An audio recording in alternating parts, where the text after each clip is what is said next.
Dear students, today I am going to talk about the semester 4 Dalit Studies paper. In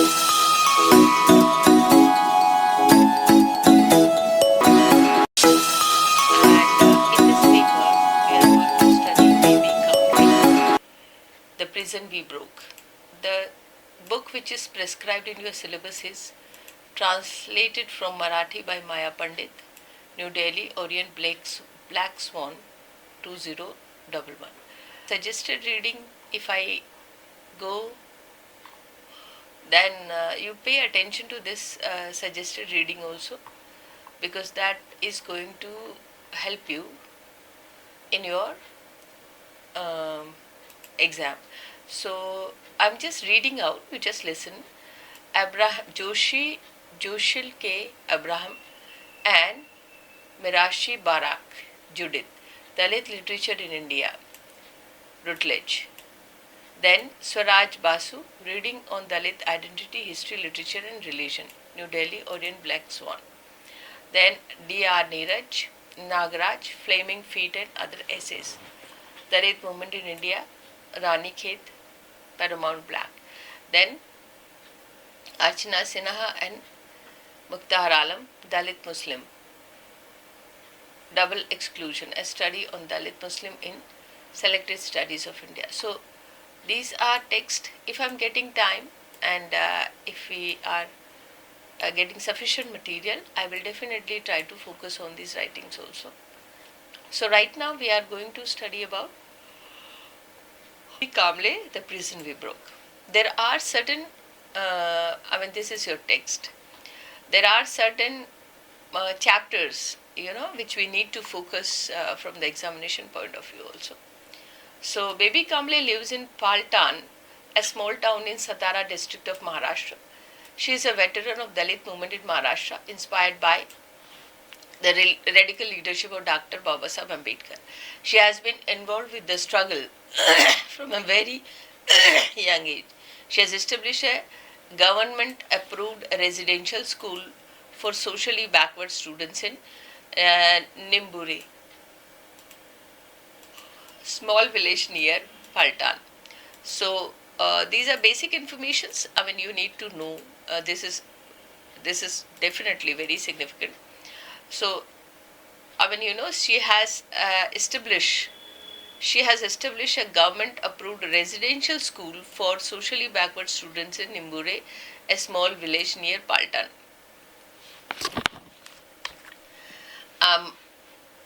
She has been honored with awards for her literary and social work. Collections of her poetry have also been published.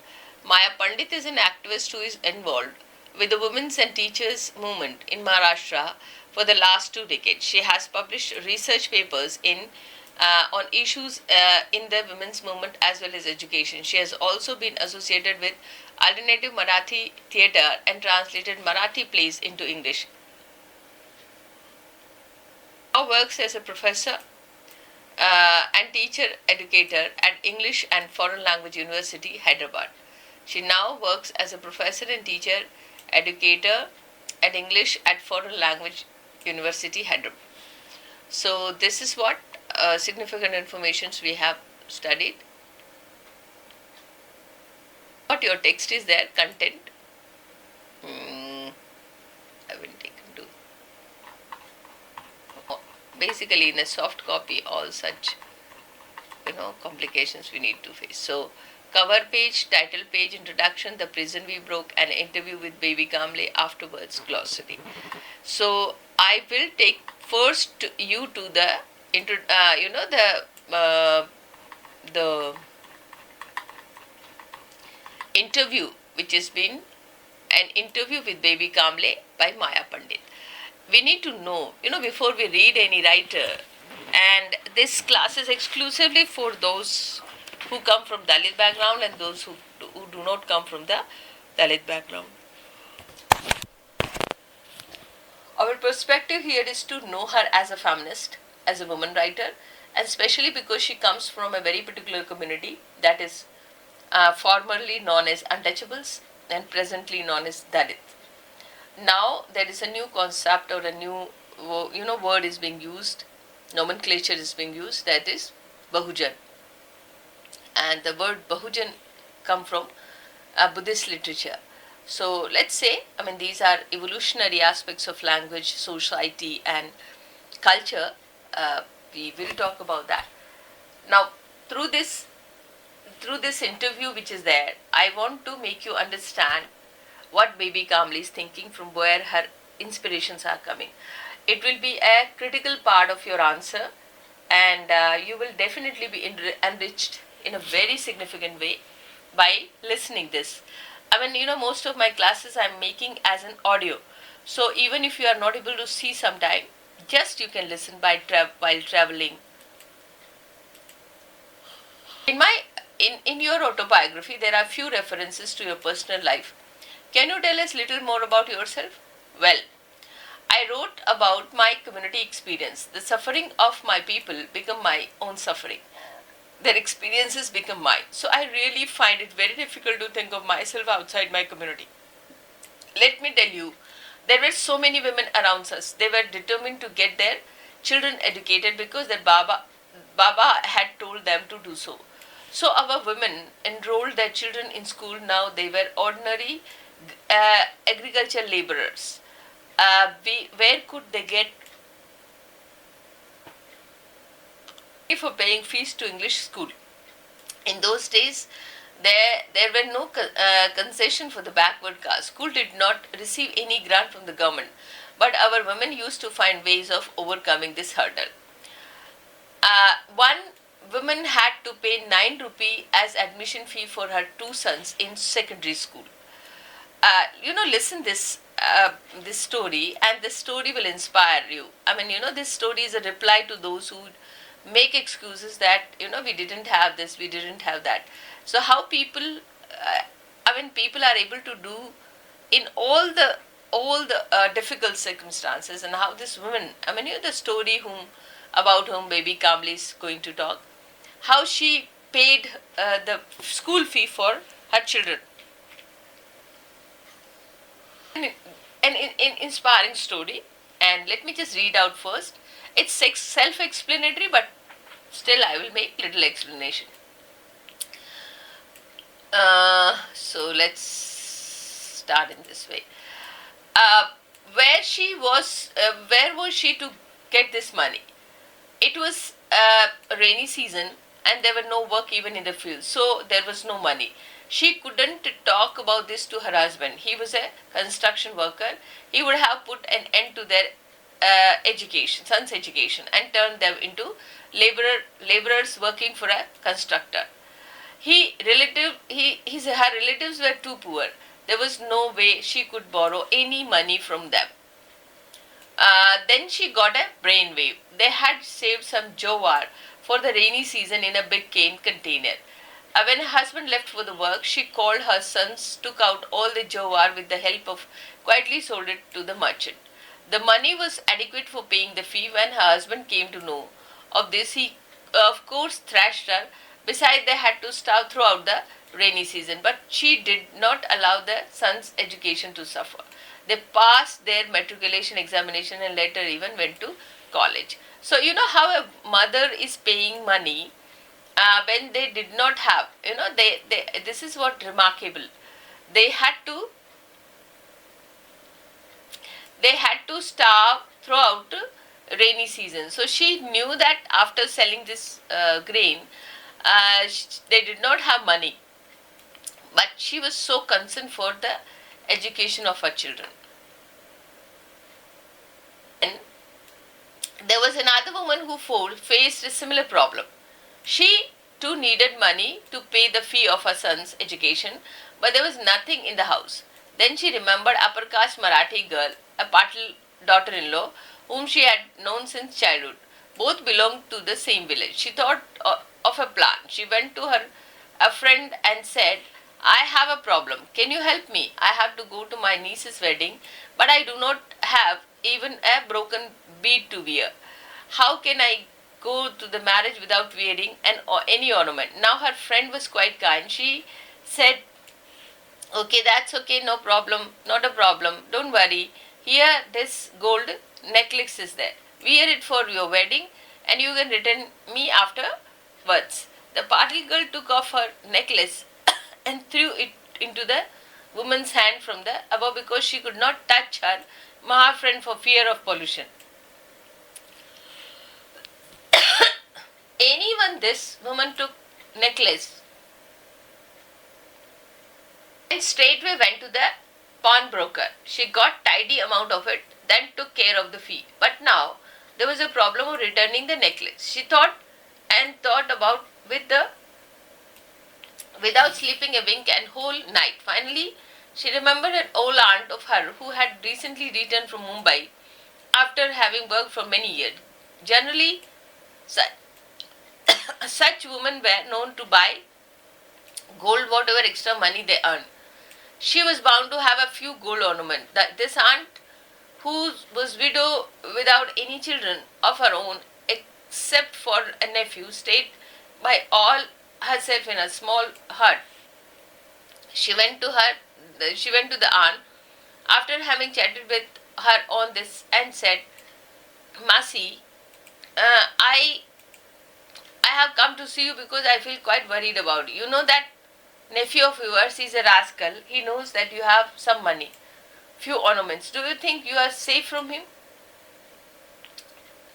You know, what I mean. Suppose he decide to do away with you one night. Whom can you call for help? And it was evening, and the house was situated in an isolated corner.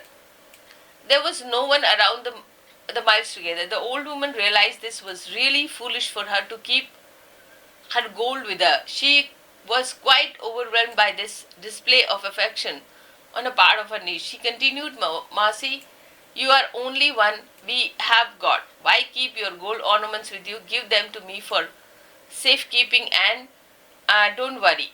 You will be much safer without them. The old woman gave all her gold to her niece. Next morning, the woman returned to the Paltan, went to the same pawnbroker, pawned her auntie's gold and retrieved her gold necklace from her. Then she went to the friend and returned to the valuable necklace to her with her friend with gratitude. Such were our women, so clever and committed. They listened to the Baba Sahib and did whatever he asked them to do. So you know how this other woman, she was able to manage the fee for her child, and this is how this is how that her main concern was to pay the money in whatsoever circumstances are there.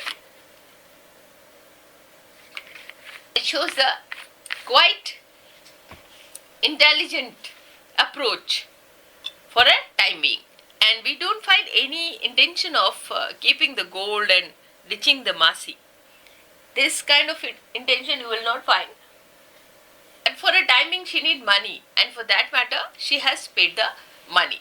So this is what the commitment and the trick also, and a smart approach.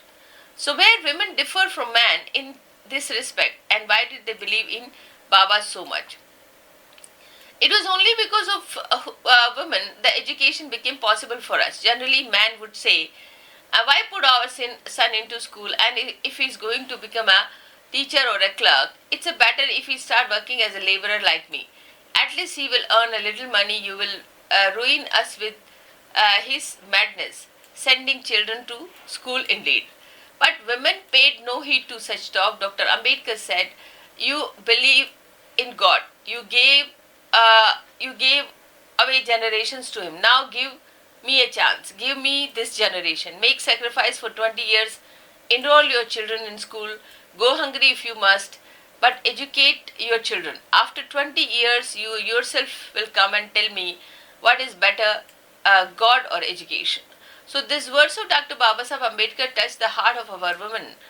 All highly educated men you see today are from that generation. They are all placed in high positions, but the children have not done so well. Maybe it because of a new affluence they are engrossed in that. What was the contribution of women to Dalit political movement then? How did women participate in it? Well, more than half of the people in movement were women. And how did men respond to this? What was their reaction? Let me tell you, it so happened that on the most occasions, activists who come from public meetings in the Chaudi were from Mumbai, the entire community gathered to listen to them. These activists used to publicly say, look at, it is women who are in the charge of home, and therefore it is they who have contributed to the superstitions that got culture. They are always leaders in such things, and it is always women who become possessed by spirit. They have played a big role in making superstition so powerful. It is the woman who is real doer. So if women can bring darkness, they can bring light into our lives also. And men agree with this. This is Ambedkar, and they said at beyond the seven seas. He is so well educated. He understands things better than any of us. There is a point in what he says. So then women began to attend meeting even at so far places. They would carry bakris to last them for 4 or 5 days. And who looked after their children? Old women, of course. The mother and mother-in-laws took education extremely serious, and they participated in all the programs as well. They would just leave their children and homes behind them and participate in various programs such as mochas, forcible entry into temple, hostels, and such other places.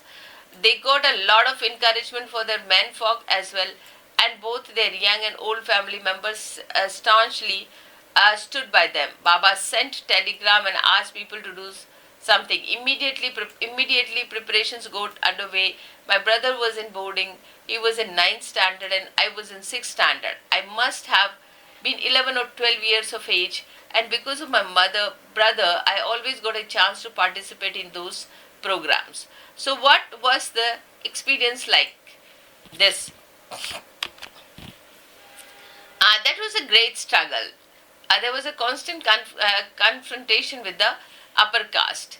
They would say, these Mahas are rising above themselves. We don't allow them to enter the village. Everything was out of bound for us.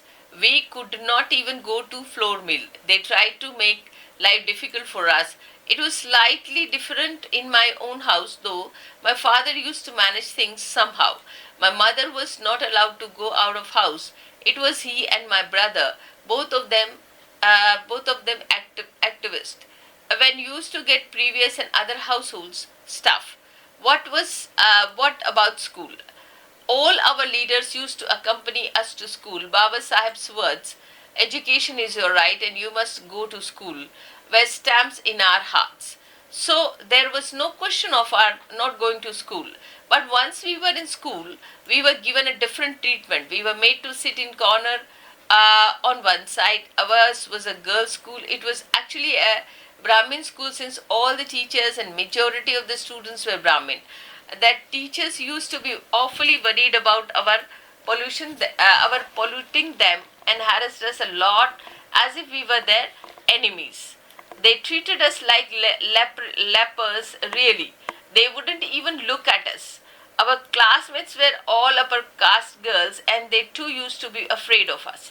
Constantly worried about our torching and polluting them, they used to scorn us as if we're some kind of despicable creatures. We had no friends among Brahmin girls. When we went for excursion, they used to offer us food from their lunch boxes, but they would never accept anything from us. This must have been around 1945. So what did you get? When did you get married? There are hardly any reference of your personal life in autobiography. Well, I was just 13 when I got married, and I was considered too old. I had passed my 4th standard. My husband's name was Kondiba Kable, and he was a student in my brother's school and stayed in same hostel. My husband's family saw me and gave their approval. His family was actually related to our family. They belonged to Nimbur Nimbure village near Paltan. Now Baba Sahib had told people that marriage should be performed according to the Gandharva ritual that was quite different from the traditional way of the marriage. He told us that there was no need to invite a Brahmin priest. The bride and the groom did not have to tie the Bashinga and Mundawali. In fact, Baba Sahib said, don't waste 4 days on wedding. Save time and money as well.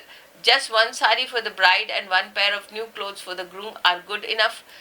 Don't invite Brahmin priest to perform the marriage rite. Let us somebody from the among your own people do it, and let the marriage be performed at your own chowdi.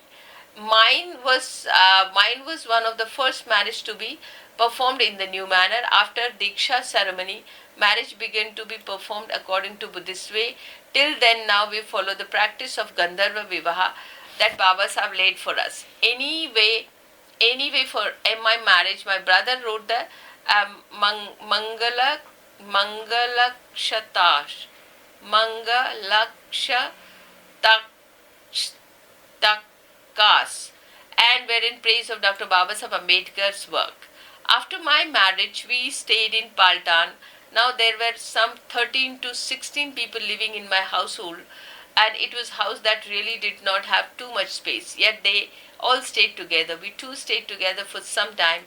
Poverty was common to my husband's house and mine. Getting a job was next to impossible. Who would give a work to a person who had been educated only up to the 4th or 7th standard? It was difficult to survive. Now Dr. Babasaheb Ambedkar used to say, don't get into job. Try to start some small business which you can successfully run in your locality. Do not start with the business of milk. Who will buy that from you? Your people don't drink milk, and upper caste won't buy milk from you. Start something that you can manage to sell your own community. Then I had an idea. Both my husband and we were jobless, so I thought why not begin something like grasp? And there were plenty farms around. The rate at that time was 5 rupee per kilogram. But you could get 1 kilogram for loose grapes for 8 anna. Poor people who would not afford to buy grapes in bunches would buy these. So we decided to sell loose grapes. I used to go to the farm and buy a basket full of loose grapes. My capital of anna would fetch me 1 rupee or some even more in day. That was more than 100% of the profit. I saved all of it. Gradually my savings swelled and reached the huge sum of 48 rupees. Then we added vegetables to our merchandise. Gradually, along with vegetables, we added provisions like oil, salt, and some other stuff to our list. This also fetched us a tidy profit. So we decided to expand our business. I told my brother and husband to stock our house with grocery items. In those days, we did not stay in a separate house, but with my husband's family. We used to sell these things from my mother's house, as it was right in front of the chowdi. We did not spend any of the money that we earned on food or household expense. My in-laws helped me a lot. They allowed us to stay in their house and shared whatever meager food they had. In the next 3 months, we brought provisions worth 350 rupees, and quantity was so large that the house literally overflowed with the stuff. There were many Mahar households in Mangalwar Pet. They also become our customers. Our business picked up very well, and then we decided to live independently but in the same house. That meant a great deal of additional work for me. I like cooking and fetching water. I used to get up at 3 a.m. in morning and fetch water from the public tap in Mangalwar Pet. By this time, I had 2 children. There are canal near our house. I used to wash all our clothes there. Next, I would do cooking. I used to finish everything by 9 in the morning and then to go to shop. Till then, my husband would sit at the counter. Thereafter, I attended to the customer, and he went off to market to buy provisions. Did you have any problem getting provisions? We never had any problem in buying anything. They wouldn't admit us inside the shop, but they did not but they did supply us with whatever we wanted. We sort of flourished. I gave birth to 10 children, of whom the 3 died during childhood. I never went to hospital. All my babies were born at home. My mother and my mother-in-law would come and help me. What was your mother-in-law's attitude towards all this? Oh, she was always very supportive. All this was happening for the first time in our community, but she understood this, and we used to go to many public meetings, morchas, and other agitations. So we used to be away from home, children and shop, but everyone helped. Besides, we did not allow ourselves to be obliged to anyone. We were quite independent, so could do whatever we wanted. Both my husband and I was greatly involved in Dr. Babasaheb Ambedkar's movement. Our not having a job was really beneficial for our work, because if you have a job, you are tied down. We would simply lock our door and go to attend meeting, participate, and agitation and visit different places. Since our shop was in front of Chowdi, people who come at the Chowdi would pay visit to the shop as well. Many times people sat in group there to discuss things. The entire community used to gather at Chowdi at night. The discussion created more awareness in me. Did you instinctively become a leader then? Not really. But I used to do a lot of political and social work outside. You were quite young, weren't you? You were developing as an activist. Did you have any inspiration to leadership? Did you contest election? Well, about election, yes, there was municipality, and there used to be some seat for the backward caste. So people did come with those offers, but then I said no. I don't want to get involved with this kind of politics. I have to look after my shop, my house, and my children. Besides, I was an activist in the movement as well. The municipality was a den of goons and muscle men. People urged me several times to contest the municipality election, but I didn't want to.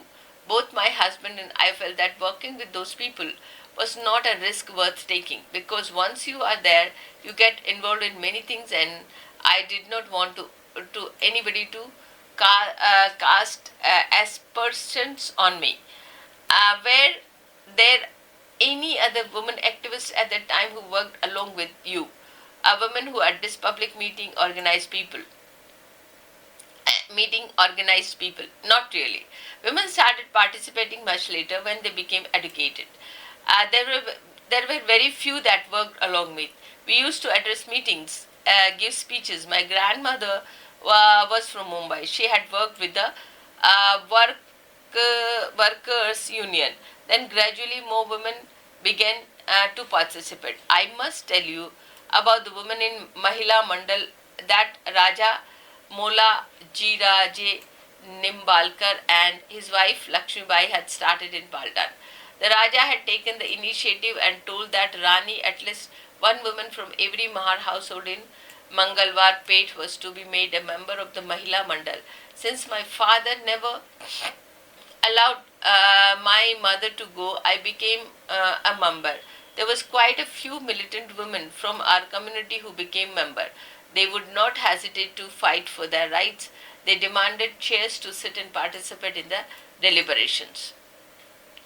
Your father had no objection to your going out. Then why did he not allow your mother to participate in these activities? Well, I was a school girl at that time, but the hold of the patriarchy was so strong. In fact, not sending the woman was considered to be a mark of real manhood.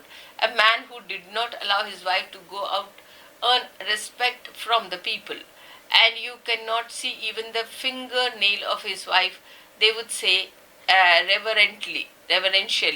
My father never sent my mother out for work, but fortunately he made an exception with me.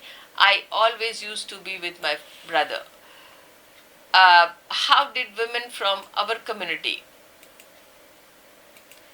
How did women from other community react when you worked with them in Mahila Mandal?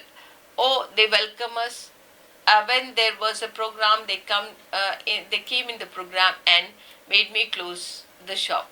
There was a lot of Brahmin, Marathi, Gujarati women in the mandal, but they never opposed me. Why? Why? It is because you had backing of the royal family? Well, not really. You see, times were changing fast. Because of Dr. Babasaheb Ambedkar, many new norms were coming into force. People had to accept them. That made a great difference. Besides, the Raja had told them that they must have our women in the mandal. Obviously, because of our shop, our contacts and activism, they considered us leader. This was a great change. So both my husband and I started doing a lot of social work that became my life. How did you think of writing uh, your autobiography? Laugh. It's so happened that I used to sit in shop at the counter. I used to have plenty of time on my hands. There were books that came along with the old newspaper and we brought for packing. Some of them were story books and I began to read them. Many contained stories about gods and their great deeds. But gradually I started feeling very angry because the stories were all wrong. Consider for instance the story of Vrinda and Shudra prince. What about this story? Oh, one day Narad, Lord Vishnu's celestial follower, paid a visit to Vrinda. He knew that she was going to be the mother of very strong son. In these days there was a great enmity between Shudra and gods. The Shudra never accepted the authority of gods. They did not even utter their names. So Narada came to Vrinda and praised Lord Vishnu's powers. Prose. She was a young child. She accepted Lord Vishnu with a great god. She wanted to see Vishnu, so Narada gave her a small image of Vishnu and asked her to worship it. She kept the idol in her room.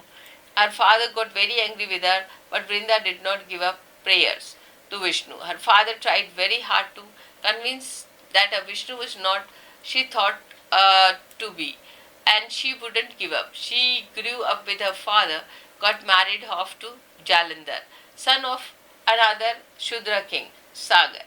She did not leave the idol of the Vishnu behind. She took it along with her and worshipped it as usual. Sagar also appealed to her not to worship Vishnu, but she did not listen to him either. Continued her leadership, worship for Vishnu. She was extremely virtuous woman and that was her strength. Now, because of her virtue, her husband never suffered defeat at the hands of the gods. When he was at war, she would not eat and drink water till he came back. The Jalandhar always returned victorious. These gods were at their wait's end. They just couldn't defeat Jalandhar. The Narada realized that it was Vrinda's virtue that gave Jalandhar such great protection and that Shukla, the Shudra king, would rule as long as virtue remained contact. So he went to Vishnu and told about this. Then, when the battle started, Vishnu came in form of a husband form of her husband Jalandhar and took her to bed. The moment her virtue was lost, her husband was killed. His severed head came and fell on the lap, and Vishnu stood before her in his real form. Then Vrinda realized how horribly she had been tricked. She accused Vishnu of treachery and deceit. Vishnu patted her and said, "Now let bygones be bygone," and gave you a boon. You will eternally be a Saubhagyavati. You will get married to your husband Jalandhar every year. People will marry you to a round and nut representing your husband. Nobody will call you a widow. Since then, the custom of performing Tulsi Vivah came into being. You know, Vrinda is Tulsi, and you have to keep saligram to represent Jalandhar in the ritual. But since Tulsi is a Shudra, she cannot enter the house. So the marriage of the Tulsi has to perform outside the house, and Tulsi Vrinda had to kept outside the house. No one will place it inside their house.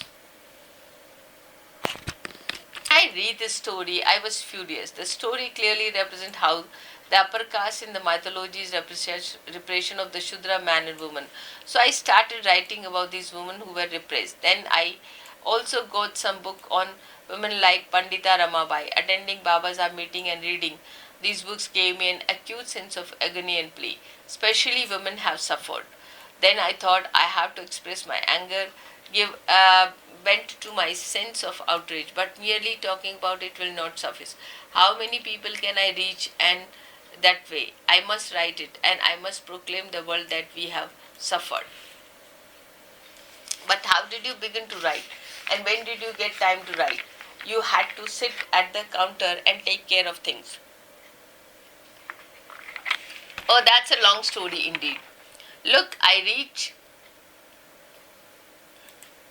shop at 9 in the morning, after which my husband would leave the shop and go to buy things that we required. He used to return after 4 o'clock. That gave me plenty of time. I began to write, putting into words and suffering of my community. I also joined a library, started borrowing books.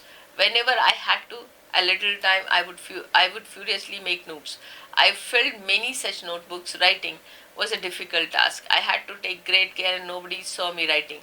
I used to hide the paper under old newspaper. I used to keep my notebook hidden in places that nobody bothered about, like the uppermost corner of the alcove where all useless things were thrown together. Why did you have to hide your writings? Firstly, because of my husband. He was a good man, but like all man, his time and generation, he considered a woman to be inferior being. He would not even tolerate the idea that I had taken a writing. I used to be scared of him, so I had to hide my writing. You started writing when you were 30 or so. By the time you published, 20 years has gone. Did you keep writing hidden for 20 years? Well, a smile. Well, I had to. So I hid everything I wrote in most ignored and dusty corner. My son had started going to school when I started to write. So for me, he was a knowledgeable, learned man. I used to be scared of both my son and my husband, scared of their reaction. My husband always called me an ignorant woman, and I was afraid of his response. So I kept everything hidden away from their eyes for almost 20 years. Then, it is so happened that Maxine Bunston came to stay in Palta. Since she was a sociologist working on the scheduled caste, she came to see me for her data collection. I began to go with her field visit. In the course of our discussion, I told her about the constructive work I was involved. I used to invite her for program like Ambedkar's birth anniversary. Then one day, she said, "You have been doing so much work. Why don't you write about it?" So I told her that I have done a lot of writing, but I hadn't shown it anyone. So she invited me to her bungalow with my files. I showed her my notebook. She was working on the doctoral thesis. Then she made me read the files every day. She liked what I had written. She then talked to Vidya Bal, who was working as an editor of the women's magazine 3, and so finally it was serially published in 3. Now, my son-in-laws were in Pune. His father-in-law happened to see 3, and he was amazed to find my writing. He came and congratulated me. I felt very embarrassed. Then some people in my family came to know about this. Even then, I was not ready to tell more about that. Then Mr. Kulkarni of Manushman Publishing House offered to bring it as a book, and I had to regularly go and visit him in Pune. Fortunately, my son was then living in Pune, and I used to go under the pretext of visiting him. It was only when the book was published, then everybody at home came to know that I was a writer as well. Then is the story, and is the story of my book. What was the reaction of the people from your community when they read it? Oh, they all liked it. No adverse reaction, not like Daya Pawar's autobiography Balutha, in which he wrote about like sex that are not to be openly talked about. Anyway, I even received letter about book and college students, both boys and girls, who liked it immensely. Did they feel the memories of the operation were too painful, such as what young girls had to endure when they give birth to babies? Incidentally, the Mang girl in Mahatma Phule school, Muktabai, wrote about similar happening 150 years ago. She did, yes, she did. That was life of a woman unchanged for hundred of years. So young people welcome what I had written. Let us turn to major question of political participation of women in the Dalit movement and subsequent development. Women joined Dr. Ambedkar's movement in such large numbers. What do you think about their participation in the post-Ambedkar Dalit movement? Uh, one finds very few women emerging leaders. You are right, women played a major role in Dr. Ambedkar's movement, but then doesn't seem to have happened. Baba Sahib passed away in 1956 after this time. After his time, there was a great tug of war among leaders. Everybody wanted to prove himself to be another Ambedkar. This had an adverse impact. People were confused who was Baba's heir. The people were left far behind in the ensuing power struggle. With Chemd, leaders went and Chemd in Mumbai. Every person had his own camp of sycophants around him. Every person was busy blowing his own trumpet. Let me give you an example. Ramdas Athawale was a young man, then bright and intelligent. He was from the Dalit Panther, an organization that represented the anger of young men against established post-Ambedkar Dalit leadership. People were really impressed and many accepted him as their leader. They thought that he could only implement Baba's agenda. Many Dalit became his followers. They trusted the Dalit Panther more than leaders of the Republic Party. People felt that old times had been revived, but upper castes such as Brahmins, Marathas, and their parties could not tolerate this. They were worried that they would lose their power if new leadership and Dalit community became strong. So they played the usual game. The leaders lured Ramdas away and promised making him minister. Dalit Panther became considerably weak. The Republican Party was divided into factions that kept fighting with each other. There was no one left to think about the people and to provide any kind of leadership to the masses. So the same politics continues, doesn't it? Keep the Dalit down by hook or by crook. Absolutely, in those days, it happened because the Dalits were uneducated. Today, these happen because the Dalits are educated. In those days, the whole village kept us down with tactics like refusing to give us water, keeping us at distance, and oppression and injustice. Now, educated Dalits are behaving exactly the upper caste villagers used to behave. Then, educated Dalits occupied top positions in government, and their children enjoy good life, and they are not bothered about what happened to the poor. Whatever they do only for themselves. The poor Dalits are left where they are. At least that's what I feel. But don't you think that the situation is rather different now? Many Dalit castes as well as other organized marginalized castes have become conscious their operation and the right that identity. The traditional hierarchies among castes are being challenged by the new alliances are being formed. Dr. Ambedkar had said that the caste is not only a division of labor but division of laborers as well. There seems to be a new making about this division among the laborers. Well, that is happening, and yet uh, is happening, and yet cruelty and inhumanness of the same oppressive system is crossing all bounds. Let me explain you. In 1956, Baba Sahib embraced Buddhism. The entire Mahar community followed him and became Buddhist. But in this process, this community were left out. We gave up Hindu religion, Hindu gods in their worship, etc. But what about the other 12 uh, Belutidars? They remained, they were what they were, and that is what Hindus. The Chambars, Dhars, monks, and many other castes did not change their religion. They do not want to do so. The Buddhists are isolated. So now it's Buddhist versus the entire village, entire town, entire country. What is the solution? I feel that we have to spread Buddhist religions everywhere. But they will not allow us to do so. It is indeed a very difficult situation. We have been isolated.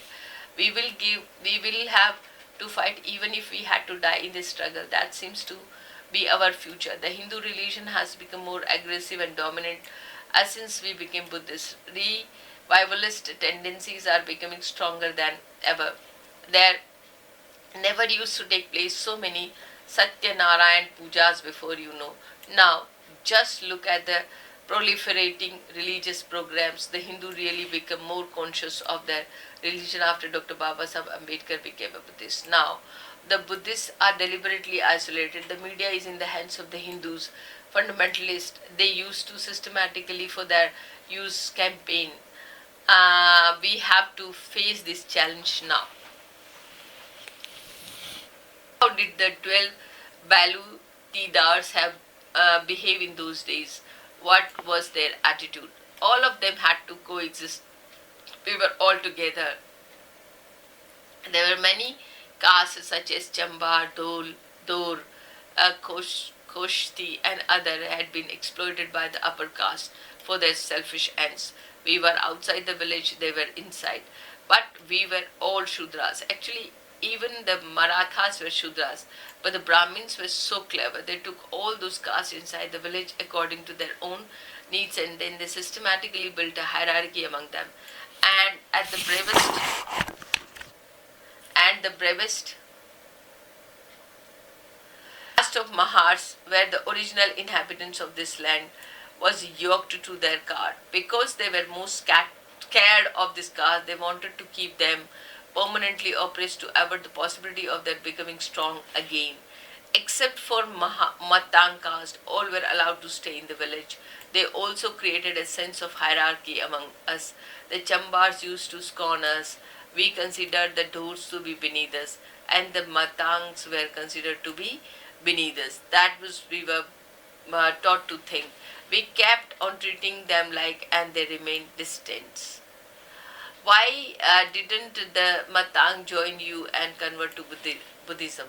For many reasons. Firstly, they didn't question the Hindu religion. Secondly, they were far less in number. There would not be a couple of house of the Matang and village, and they didn't have the power to refute Hinduism. So they sought safety in sticking close to the Hindu religion by remaining with the fold. And that is why we find ourselves alone in spite of the fact that we are one of the largest community.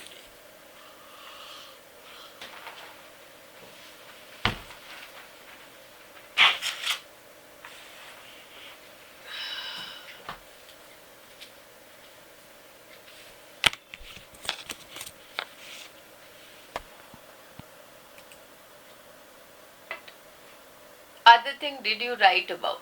In Dr. Babasaheb's movement, Jalsa was a popular form of culture and political action. Wasn't it? Did you write any Jalsa? Laugh? No, not really. I used to write songs through, but not for Jalsa. It was mostly men who used to participate in Jalsa. Women came together for celebrating festivals like Nag Panchami in Buddhawada. But the songs would be about movement and about Dr. Babasaheb Ambedkar. Those were the times of the bitter feud between followers of Gandhiji and us. But they used to come for our program. Some of them also came for programs like Basti Safai. At the time of the Roundtable Conference, Gandhiji has claimed that he was a leader of Dalits.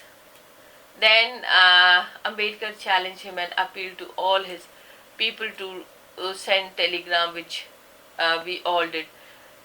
It rained telegram at the time, and Gandhiji and his followers had to eat their words and accept that only Dr. Ambedkar was true leader of the Dalits.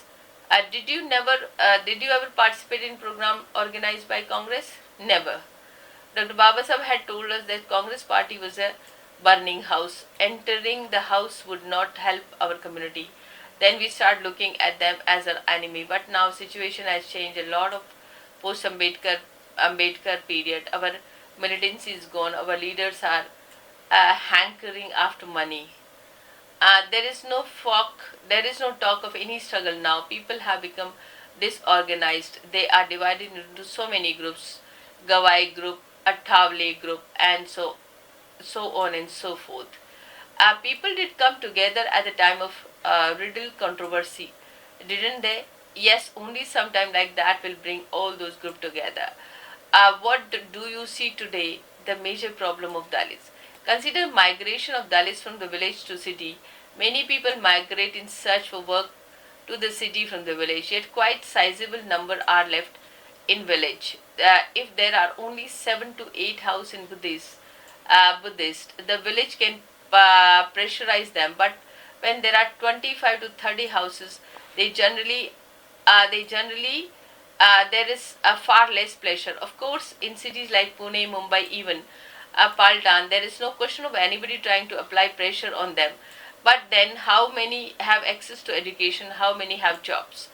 Basically, our people are still quite poor, and now there are many divisions: big versus small, Ambedkarite versus non-Ambedkarites, high culture versus low culture. But there is one thing I must say: today, untouchability is not so big a problem as reservation. That's a major problem. But any struggle requires a good leader. Dr. Ambedkar, it is true, he said and done it. Run behind the job. Don't run behind the job into the business. But in spite of so many banks and loan facilities, how many of these things reach the poor? The government schemes, for instance, they don't reach us. We have to face problems of superstition, corruption, liquor, addiction like that. There is no control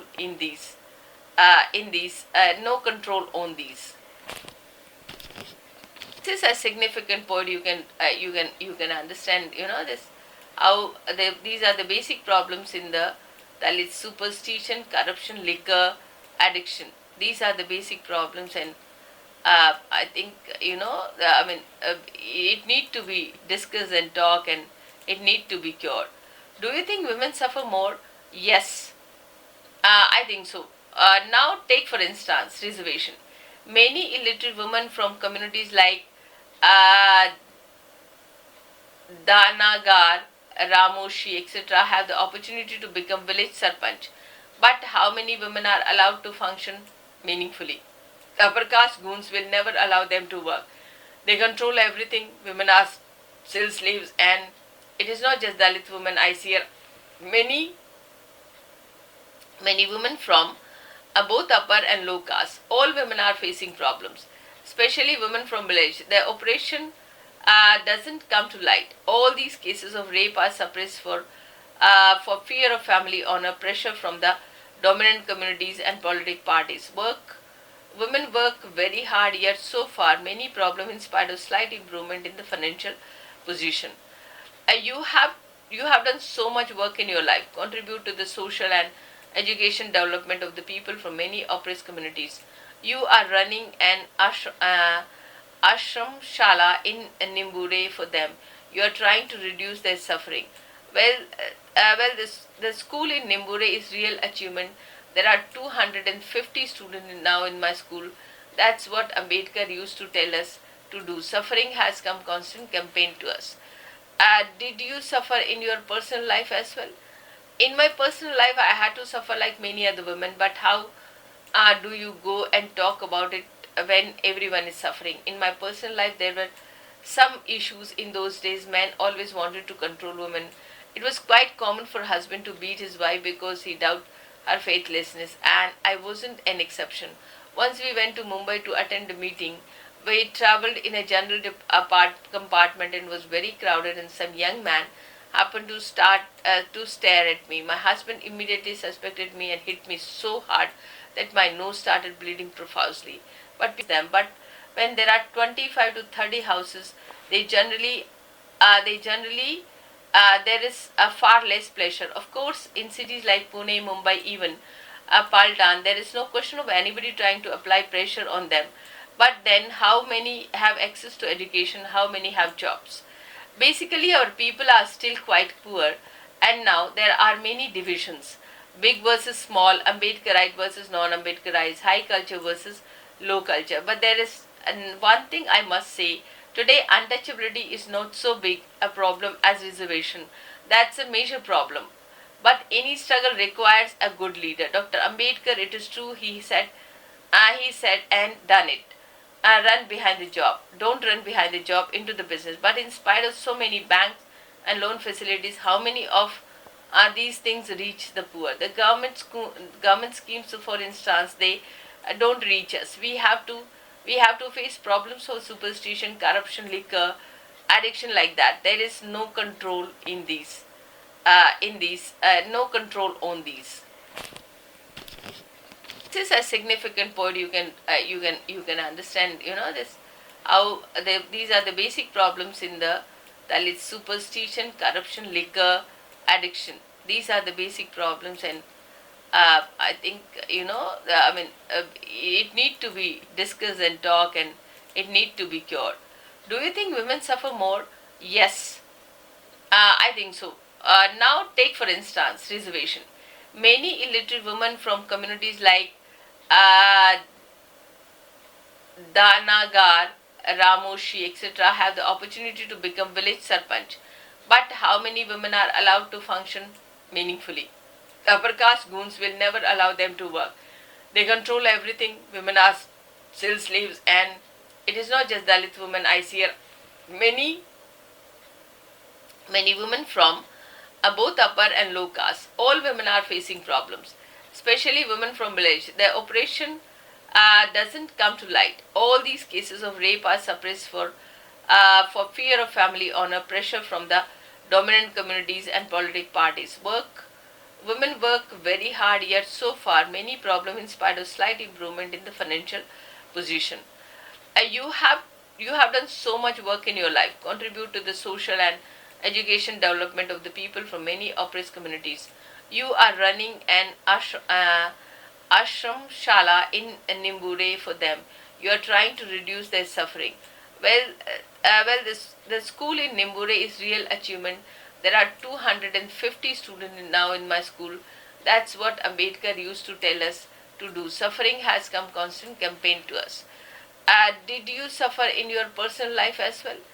In my personal life, I had to suffer like many other women, but how do you go and talk about it when everyone is suffering? In my personal life, there were some issues in those days. Men always wanted to control women.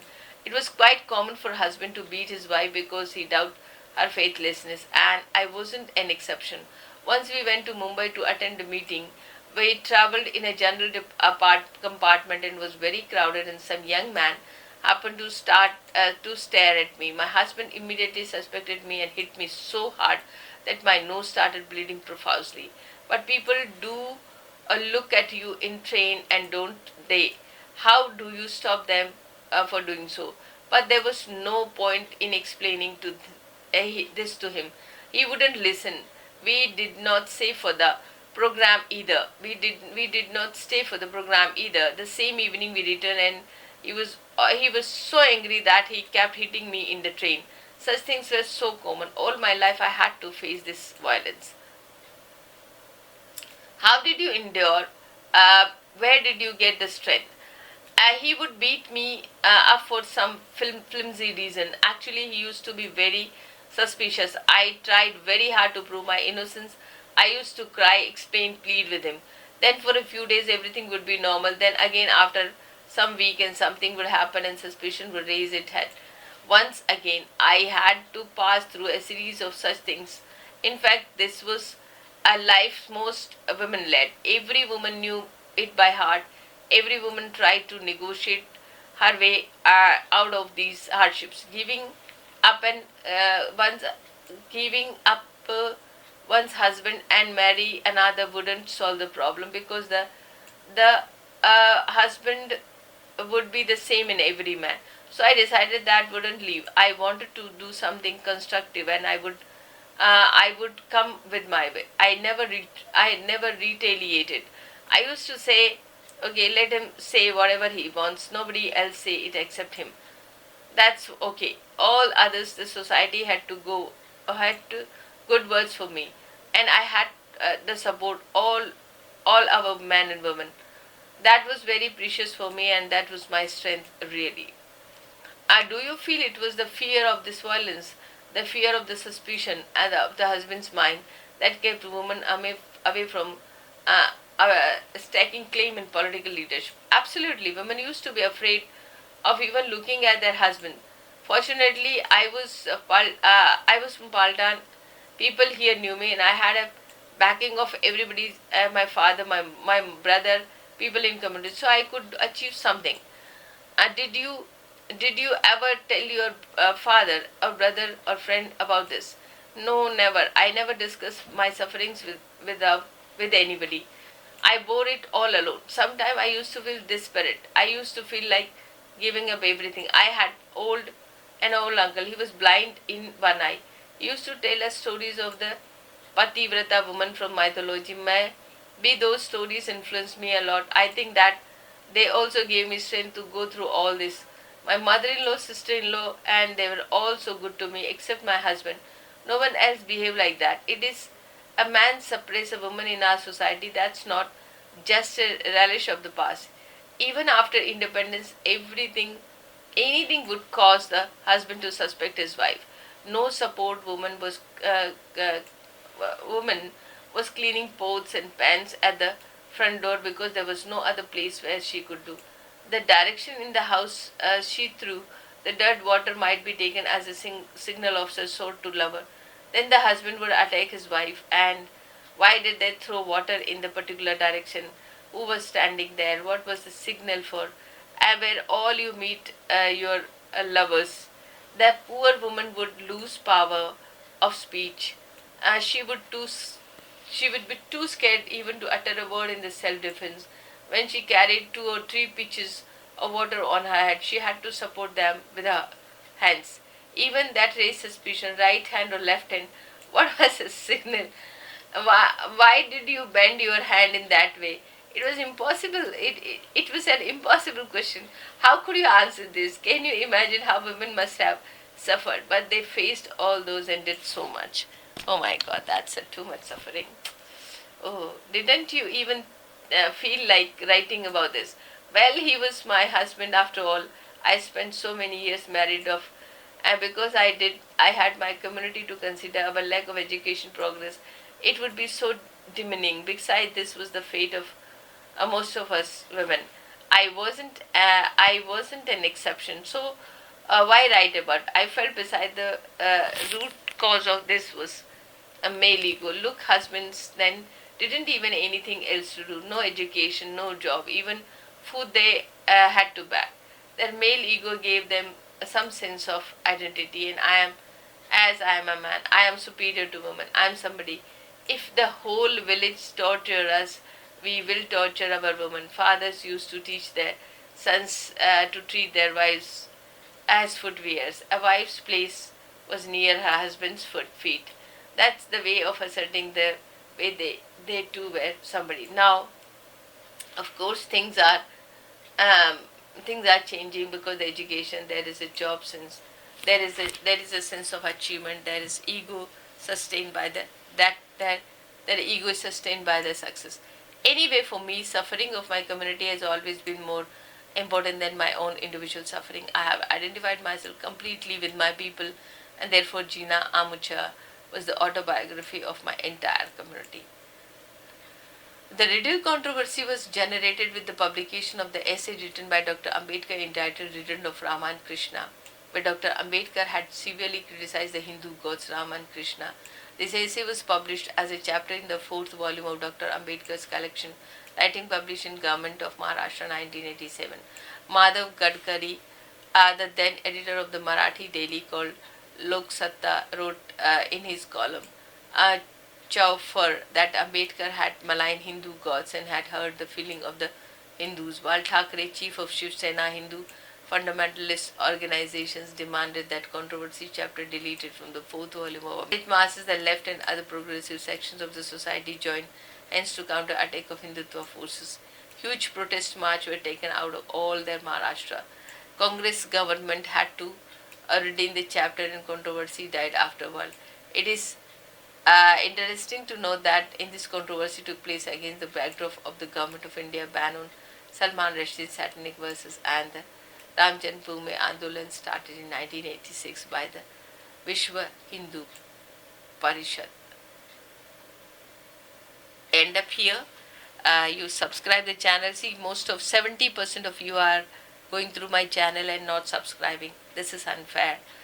Kindly support me and subscribe the channel, because this gives a lot of encouragement and a positive feeling. So thank you so much. Keep looking to the channel, share it with your friends, even friends from the other universities also. God bless you. Thank you so much.